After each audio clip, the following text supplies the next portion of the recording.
one of the things I try and argue in the book, at least, is that, it's not just that over the last 10 years, this new elite have sort of drifted away from everybody else and they've taken the institutions with them.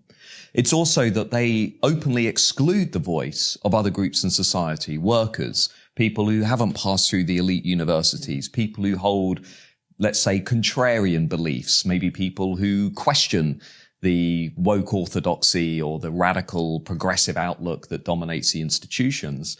And that is why people have been turning to these revolts, because they've been saying, look, hang on a minute. I want to reassert my values. I want to reassert my belief system. I want to reassert my voice in the national conversation because I don't really feel that people like me are in this conversation.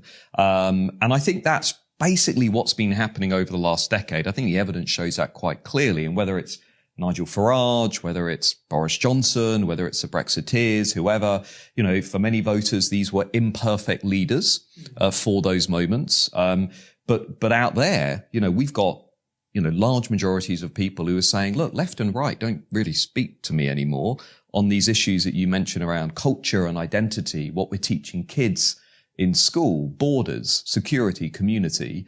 A lot of voters are still saying they don't speak for me anymore. And I think, we're maybe not over populism, but I think we're sort of in a brief phase, perhaps between moments. And we can at least maybe take stock of the last decade. And, I'm sure we'll be back there maybe sometime soon.